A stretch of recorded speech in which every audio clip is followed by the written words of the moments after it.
Friends, episode 15. Hi there. Welcome back to Family Friends. This is a podcast hosted by myself, Rooster Monahan, and my very best friend in the whole world, Tina Valamis. We grew up together. Crazy story. Our moms are best buds, and we had a whole childhood that we were spending together, Tina and I, and we thought we'd start a podcast to sort of celebrate that friendship.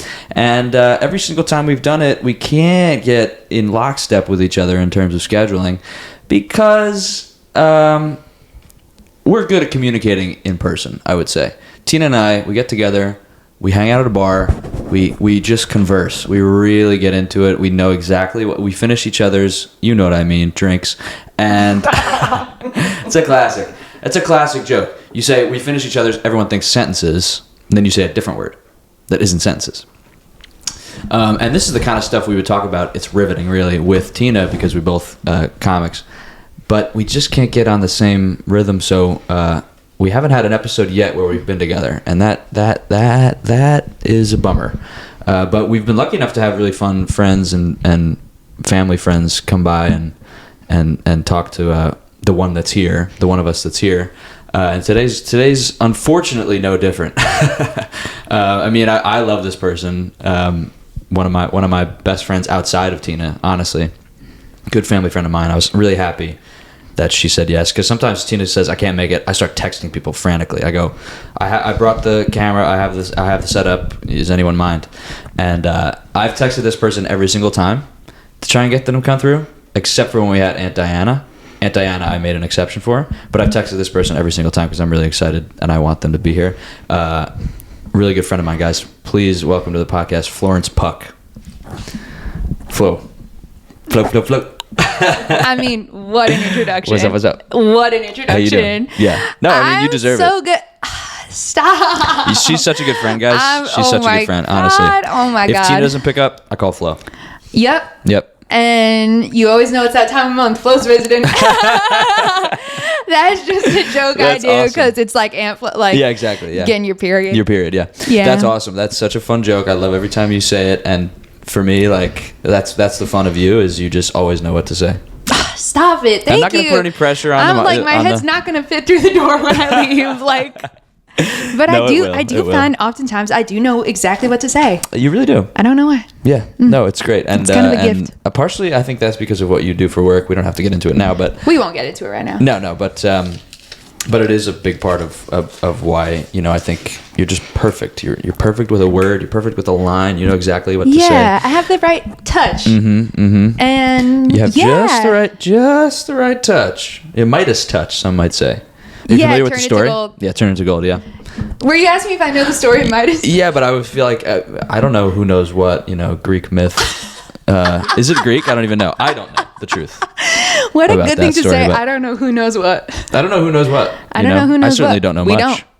Not everyone knows. Like, I hate when someone makes a reference and they're like, well, it's a real blah, blah, blah. And I'm like, I don't know that. And then everyone acts like I'm crazy. And I'm like, we all grew up different ways. We all saw different movies. Exactly. I'm not less than because I don't know this movie. You know what I like, or I don't like, actually?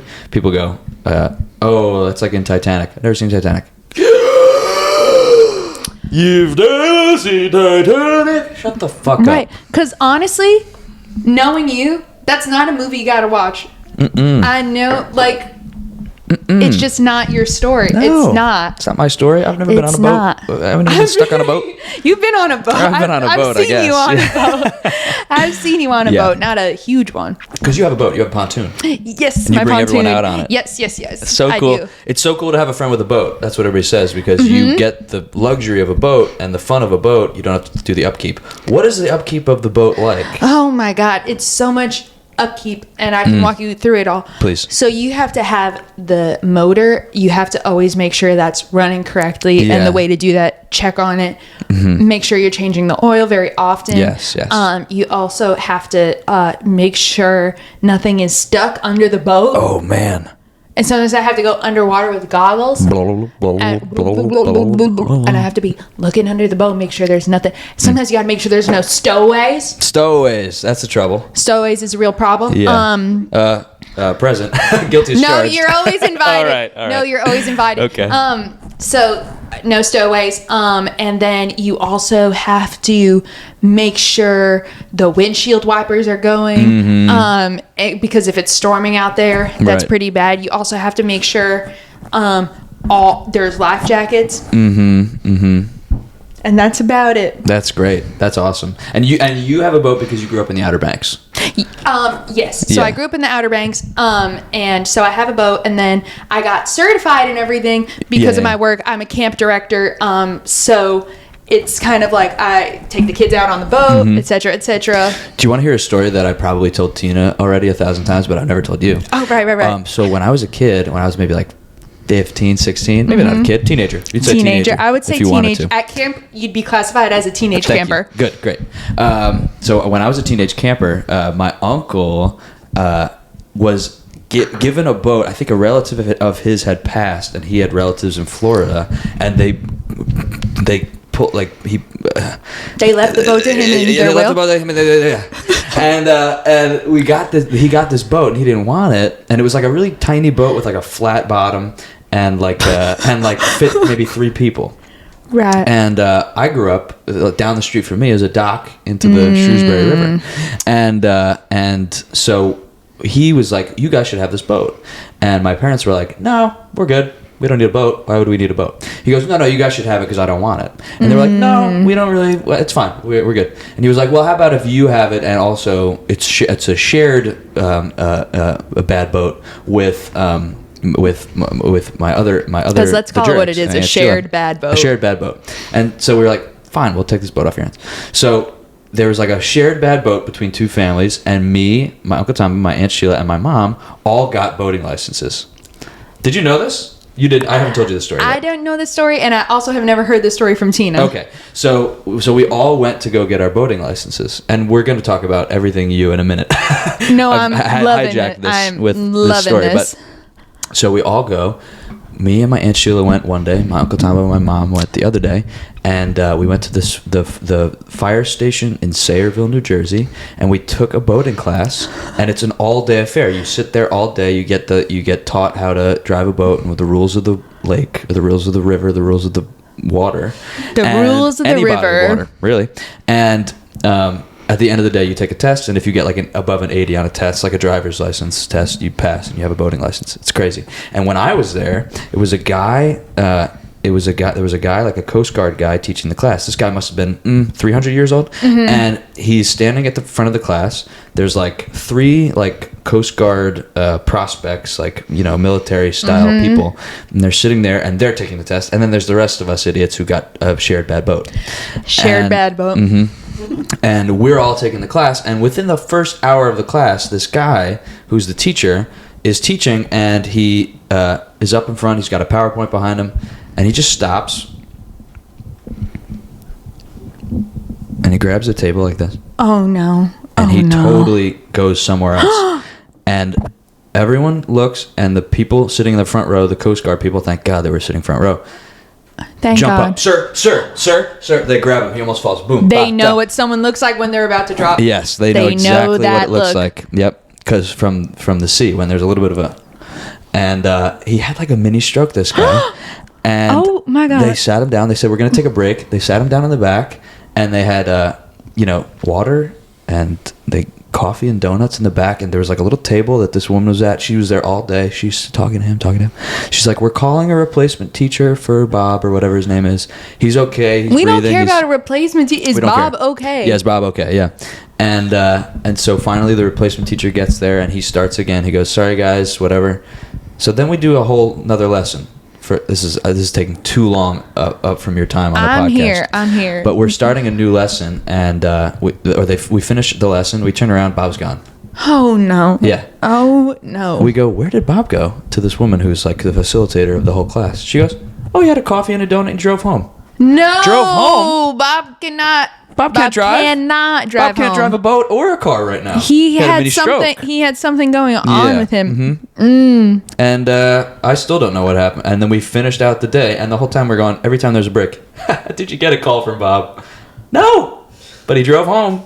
He's a good guy. Yeah, he's a good guy. Of course, his character is not. That's not the question. Under investigation. Yeah, that's not the problem. He the man fell. Yeah. And then we got our boating license, and the first time we took it out, the boat crapped out. Awesome. So it was all for nothing. That is a great story. And I did not know it, and Tina did not know it either. Really? That is very, very funny for so many reasons. But we didn't upkeep. We weren't interested in the upkeep. You are interested in the upkeep of the boat. I do the upkeep. I do everything. I take a lot of pride in it because it's like I never learned to drive a car. Oh, you don't know car, you only know boat. So I only boat. So when you have to get somewhere, do you type into Google Maps water? What's the water route? Yes. So I'm clicking boat every time because even if I myself, like here in New York, I'm not always boating. Yeah. But I'll take the ferry. Yes. I just feel more comfortable. Is it Yahoo Maps that has the boat? You can do it on Google as well. Really? You could do it on Google. They have a boat icon? Yeah, because sometimes, especially like coming from Astoria, sometimes the like subways are so bad that they will say if you want a ferry, really, you feel free to do that. Yeah, You're I have had shitting that me. come up. Oh, not the even C-streak. Not even pressing the boat icon. Sometimes the subways are so bad that that Google will say. Could take a boat. You could take a boat. You could take a boat. Sometimes I've seen that where if you're in Queens or something, or you're like in right by the Williamsburg Bridge there in Brooklyn. You just see someone get on the ferry, go into Manhattan. It takes 10 seconds. You can. It takes you right to Wall Street. Yeah, right to Wall Street. It's nice. Yeah, I utilize it. Which you take the kids that you're a camp counselor for on like not vacations but field trips on the boat. Yeah, outings. Yeah, so I do outings on the boat. I'm very strict about how many on the boat, life jacket, etc., etc. It's an important thing to be on top of. So I do that, and I also coordinate nighttime activities like campfires, scary stories, all that type of thing. And then I also do breakfast call, that's when we all do breakfast. Everyone shares a secret at breakfast. Is that right? Yeah. Everyone shares a secret at breakfast. Yeah, my camp, everyone shares a secret at breakfast. What's the intention behind that? Start the day with a thrill.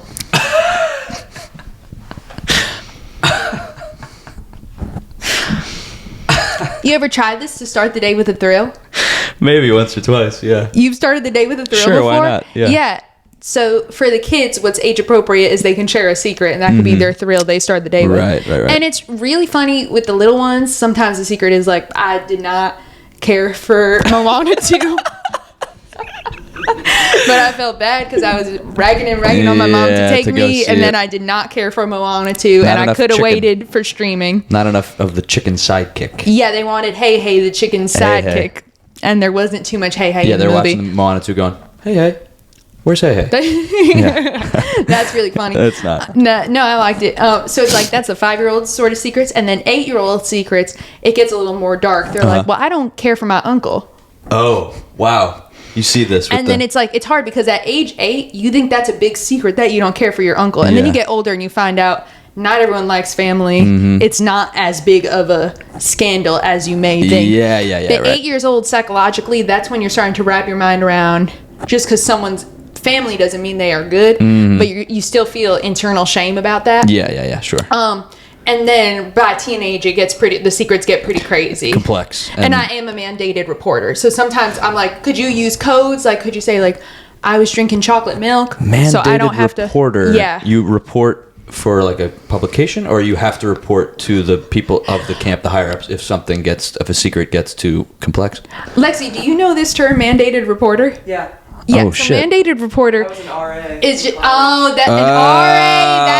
That is a mandated reporter right there. Yeah. An RA. So RAs, teachers, different people in positions working with kids. You have to, if you hear something that sort of could endanger them, you have to pass that on. I didn't know that. To the powers that be. I just assumed that you would, but you have to. But that's a rule.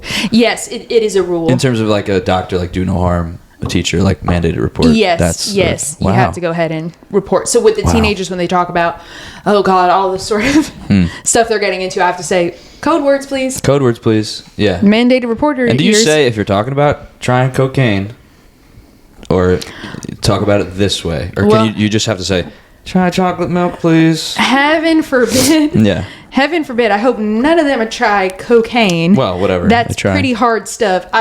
Mostly I'm like, if you're talking about drinking in the woods, say we were all having some Sprite. But there's a certain level of, I'm assuming, I think it's okay if teenagers drink in the woods, but I don't think they should try cocaine. Well, the only reason that came up in my head is because I'm thinking these are yacht rock kids because they're getting on the boat camp.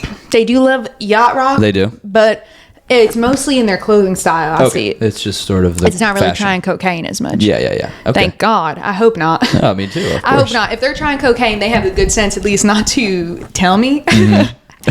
But yeah, so everyone breakfast hall starts the day with a secret, starts the day with a thrill. Great. I share a secret every day as well. Amazing. And then we do lunch hall, you atone.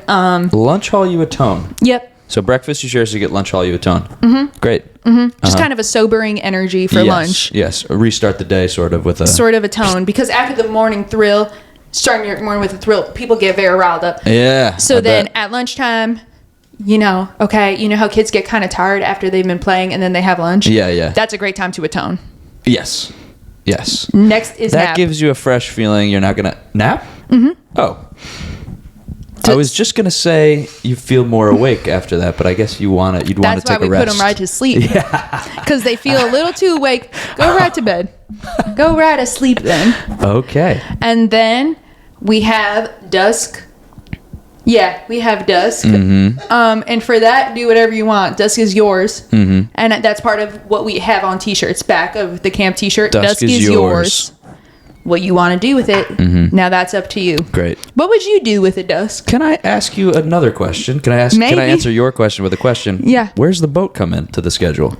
Okay. In between Very good all question. the meals is boat? So post breakfast, we do a sort of promenade, but it's not a promenade, it's a boat ride. Boat ride around the lake. Okay. That's check one. What lake? So that would be Lake Gecko. Lake Gecko. Yep. Where's that at? Lake Gecko, that is up in Maine. Oh, beautiful. Great. So I travel for work. Yeah, you travel for work. So I do ride around Lake Gecko. The morning ride, that's the younger kids. Mm-hmm. That's the younger kids. They all share their secrets. And then they're very cute as we're riding in the boat. Yeah. They scream to the wind. They're like, I told my secret. I need it all like Moana too. And they love it. Yeah. Do you listen to the Moana soundtrack on the boat? That'd be fun. Of course. Isn't that what Moana was? Was she on a boat the whole time? The first time I heard that song, How Far I'll Go, There you go. I was covered in full body chills. Really? Full body chills. Yeah. Anyway, I have a business I'd like to tell you about. All right. This is That's not the camp? No, it's not the camp. The camp, we don't need to do any advertisements for the camp. We are chock full of campers. That's running. You actually don't need to do advertisements. We are chock full of campers. That's good. I actually am advertising, please send your kid to Lego camp or something. Different camp. Lego camp or something. Yeah. My camp, well, it's very, I'll just brag a little bit. It is highly sought after because the kids come back extremely different. Here's a business. Okay. Here is a business. Do you yearn to know what your long distance best friend is up to, but find it weird to text someone you used to spend every moment with saying something as mundane as, "Hey, what's up?" Do you feel uncomfortable texting someone you used to spend every minute with? What's new? It feels weird, right? It's just not us, right? This is why we invented the private investigator for long distance best friends. This is a private investigator named Jerry who follows around your long distance best friend and sends you private detective-esque blurry pictures of them doing errands, receipts from fast food restaurants he found in their garbage, and pictures and brief bios of other people that they're hanging out with. It's all the casual information you would have if you were still together at the time. Just instead of you knowing it from spending time together, a stranger named Jerry scopes it all out for you. This way, when you hang out in person, you don't need to waste time with questions like, "Hey, who are you hanging out with these days?" Or "Trying new foods lately?" Because you already got the scoop from Jerry. Your friend might be a little scared, but ultimately grateful and touched that you're still in the loop in that way. You can contact Jerry at 401-JERRY. So that's 401 Jerry. That is a perfect idea. It really is great. So I did this with my best friend Whitney. You did? Because Whitney still lives in the Outer Banks. Yeah, she's still in the Outer Banks. And over the summer when I'm in Maine, I also don't really have great cell service. So I don't even have the luxury to text. So I got this guy, Jerry. Yeah. And so it's wonderful. It's a perfect idea. I get the scoop on Whitney. What's going on? Who's she dating? Yeah. And then I see the pictures. I'm like, his body language was off. And at first when he was like, wow, I don't feel great that I've had a man follow me for so long and I didn't know. Yeah. But then she wrapped her mind around it and she loved it. Right. I like how in movies when someone's a private eye and they take the pictures, it's always like the person who they're taking the pictures of is always like looking for a taxi that doesn't exist. Like they're always like, exactly. or they're always like they have like the picture is a picture of them having no idea they're getting their picture taken. Yes, and they're not doing the director's anything. Like, just have no idea you're getting your picture taken. Yeah, have no idea. And it's like, how often are you actually looking up into the sky when you're walking on the street? It's like you're looking straight ahead, or like you're looking at your phone or something. It's not like in you're a like city you live in. Yeah, you're not giving face. You're not giving face.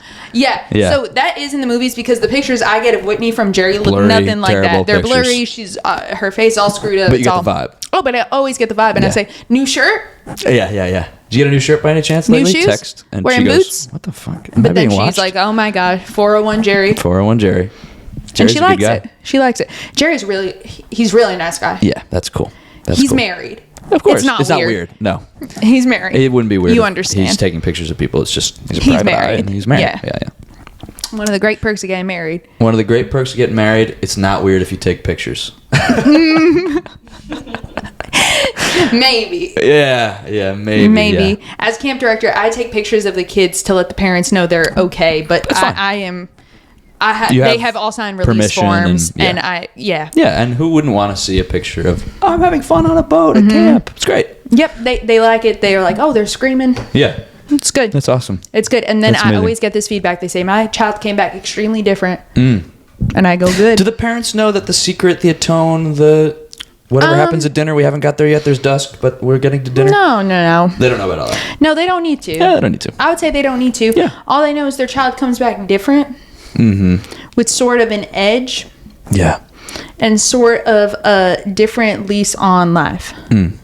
Beautiful. And I don't tell the parents about the secrets because then the parents, it spurs curiosity in the parents. What was your secret? What was your secret? Yeah. No, please don't ask your child. Please don't ask your child that. Don't ask your child a secret. That's something they confess. Because then I got a parent calling me saying, they said they didn't care for Moana 2. They were really bugging me to go. And I'm like, oh my God, we are so past the Moana 2 thing. Yeah, we're over that. That came out months ago. Yeah. I had an inverse experience with a kid once because I was a camp counselor. You had the exact opposite experience of what I'm describing? Yes, because I was a camp counselor at a camp and for a couple of summers. And the first summer I was there, this kid was like very shy and wouldn't like, talk to other kids and just sit alone. And everyone's like, how can we get, let's just say his name was Christopher. How can we get Christopher involved? How can we get him, interested in the camp? We couldn't the whole summer. Next summer, first day of the next summer, he walks up, he goes, "Hi, everyone!" Oh my God.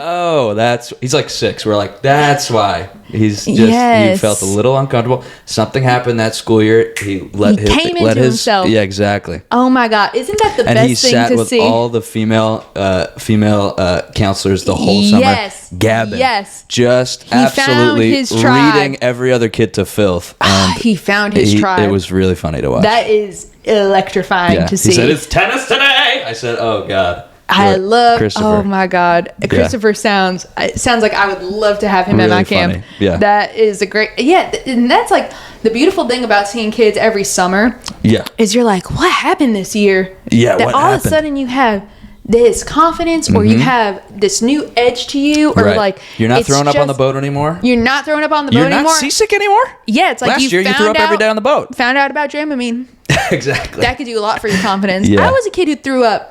Were you? Mm-hmm. Yeah, that's interesting. There are kids who just throw up. I was just a kid that was throwing up. I think you're either an ear infection kid or a throw up kid. And I was a throw up kid. You're dead on with that. My sister, ear infection. Yeah. Me throw up. I think I was a stomach kid. I didn't throw up a lot, but I always had stomach aches. I didn't have stomach aches. I was just like, I'm going to throw up. It was very abrupt. I was like, if we're driving. You and I are really opposite because I had stomach aches but wouldn't throw up, and you I would had have stomach aches. I would just go, it's time. Yeah. It's time to go. But I shouldn't say this. Okay. But I will. It did give me sort of a grin and bear it the vibe as an adult, because as a child I got used to, okay, we were in the car, I gotta throw up, take a mint, good as new. So kind of as an adult, certain situations you get into, sometimes you're just like, what? All right, good as new. And I'm back. That's Be awesome. it what have you. Yeah. I don't know. What happens after dusk? After dusk, we engage in a dinner ceremony. The dinner ceremony, almost totally silent. Wow. The first time someone coughs, that's when we all cheer and we can all converse freely. Wow. So there is a level of, is there a level of competition who can stay silent the longest? Or are you like, if a cough happens, it happens. We never want the cough to be something forced. Yeah.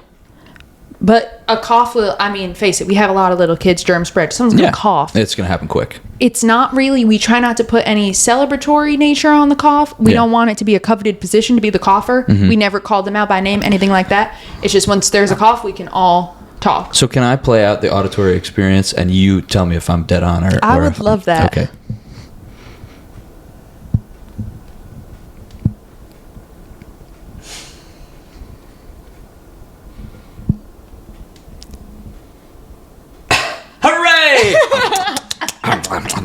Clink, clink, clink, clink, forks hitting That's plates. exactly it. That's exactly it. And my secret was great today. And then they clink, chat. Yeah. Chat. But listen, I will be leaving June 1st. I'll be leaving for camp. Oh, Up really? until then, I've been dying. I have not Flo. been good about it. I want to see one of your shows so bad. Okay, I'll tell you. I'll see tell one you of your shows exactly so bad. when And Tina's the shows too, are. honestly. Yeah. I'll tell you, I'm going to Denver. April 10th to the 13th. The 10th, I'm co-headlining Western Sky Bar with Isaiah Castillo. That'll be a fun little bar show, comedy bar show. And then I'll also be Denver Comedy Lounge and various clubs doing sets. And then the 14th, I'm going to be doing Maud Night at UCB. That's a monthly sketch show. It's really fun. The 15th through the 20th of April, I'm going to be in Chicago doing some fun shows, mostly Lincoln Lodge. You can check it out on Instagram and all that stuff. The 26th of April, I'm doing Rat Candy at Second City, a fun little indie character show. Very cool. And for April 27th, Infallible Joke Formula, Tina will be doing it, Caveat. And that's a really fun show. Any of these... careful. You're still... you just got off the boat, so you're still... got my sea legs. I still got my sea legs. Yeah. Is this anything... Any of those, can I bring my campers? Can you bring your campers? Probably, I would say, to the Second City show. Perfect. That would be a good one because it's really fun and silly. Maud, it's still maybe. 2 months out from when we start camp, but it could be good to get everyone sort of doing something together, sort of prepped. Yeah, that's great. So the first week isn't quite so jarring. That's so awesome. Yeah, that's a great idea. I had a really good question that I wanted to share, but I can't remember it at all. Was it sea legs? Was it something about how I almost dropped my whole tea all over the table? Was it something like that? It probably wasn't worth it if Oh, no. No. That's not sure. I'll think of it later. Next time. This was the best time. I had a grand old time with you. I had a grand old time. We will hang out. Yes. I swear to God. And the best part about hanging out with you, Flo, is that gradually, as the conversation goes on, the Southern accent comes out. And the that Southern is accent what really everyone shines. always says about me. I love it. You try to mask it. Because I try to push get it ahead down of it. because it's not really like a huge part of who I am, but it's like it is. And when I'm with you, when I'm with a friend who truly... Look at me, I'm being so serious right now. I know. When I'm with a friend who really makes me feel comfortable, that's when it comes out. Amazing. Even though you are not from the Outer Banks. No. And I don't think I am either. I think I'm from somewhere different. It's fine. Maybe somewhere ambiguous. Yeah. You know what people have told me before? Go ahead. It sounds like I was raised in Connecticut, but watched Steel Magnolias last night. People have told you this. Yes. Interesting. I'll see you later. I'll see you later. I love you, Flo. Love you. Flo Puck, everybody. See you later. Thanks Bye. for listening. Bye. Family Friends is a podcast created by Rooster Monahan and Tina Vlamis. Produced by Rooster Monahan, Tina Vlamis, and Lexi Leach. Edited by Rooster Monahan. Thanks for listening. See you at the next one.